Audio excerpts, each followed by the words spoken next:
And at some point, you have to listen. Hopefully people do grow and evolve, but after years and years of a pattern, I think sometimes you get to the point where you go, yeah, that's the path you're on. That's not changing. I know that you said you haven't really been watching this season, but Kelly has been under a lot of fire over things that she has said about Black Lives Matter and COVID and things like that. I mean, do you think when a housewife kind of takes it that far, like she should still be allowed on the show? Or do you think that, they should continue to stay on and see if they evolve? It's a good question. I mean, cancel culture is such a tricky thing because when there's gray area, it's hard because it's really, can ruin people's lives and careers and whatnot.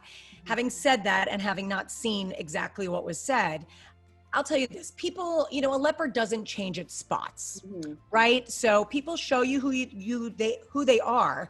And at some point, you have to listen. Hopefully people do grow and evolve, but after years and years of a pattern, I think sometimes you get to the point where you go, yeah, that's the path you're on. That's not changing. Yeah.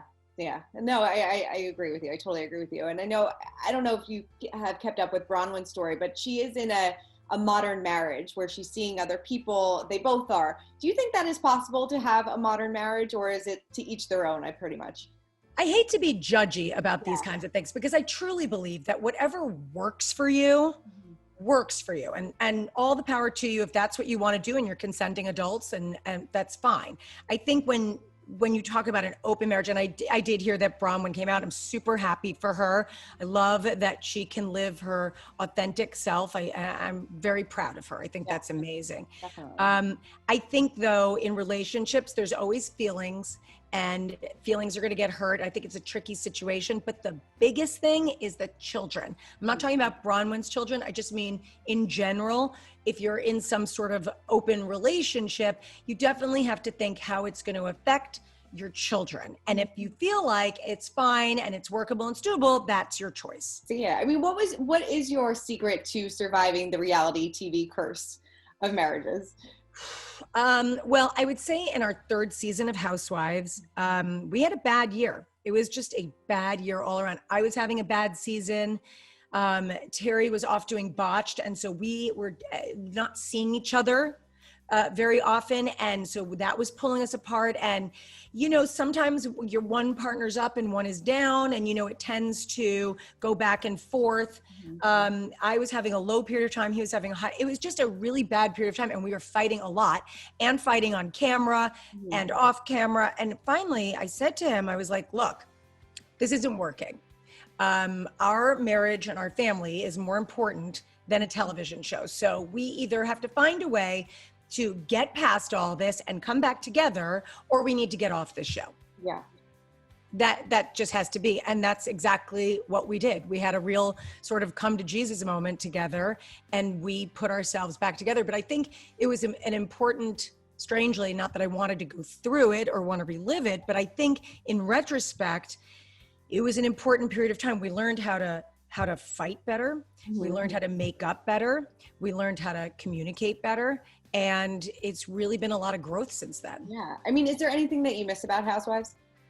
Definitely. I miss the girls' trips, 100%. I had never been on a girls' trip. Is that crazy? I didn't even have a bachelorette party. That wasn't my thing before the show. And so I had 4 kids. Coco was 9 months old when I started the show. So I was like, knee deep in feces and bottles and things. And here I was given the opportunity to go on a vacation. Sign me up. Hello. And I couldn't even feel guilty about it because I had to go. Yep. And it was so fun. I have to say, like, Tamara and I always had some adventure on every one of those trips, where even though there was drama and there was, things going on, there was a lot of laughter, and there was a lot of bonding, and there were a lot of really fun, good moments. And that's what I choose to remember. Totally. Yes. When you left the show, you said that, the tides were turning. Has it evolved into something that you would never want to be part of again? I never watched the show before I joined it. I had watched Beverly Hills because we had been friends with Paul Nassif and Adrienne Maloof for years before the show. So I knew the format of the show, but I had never seen Orange County. And when I left, I didn't watch it. I mean, perfectly honestly, partially because probably FOMO, because, when you walk away from something, it feels like you're missing out. And also partially, it was time to move on and do something else. But so I haven't seen it. But I will tell you that obviously I get drips of information from social media and people messaging me. This year in particular, I have been flooded with messages and memes and all kinds of things. Someone sent me the funniest thing. I think with Tamara sent me some picture of, I guess, the current wives, and I didn't know.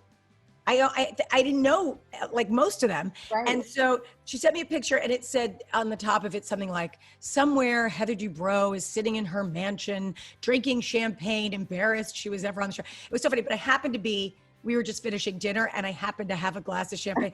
So I was taking a sip as I was looking at Tamara's text, and I clicked a little picture and sent it back to her. I was like,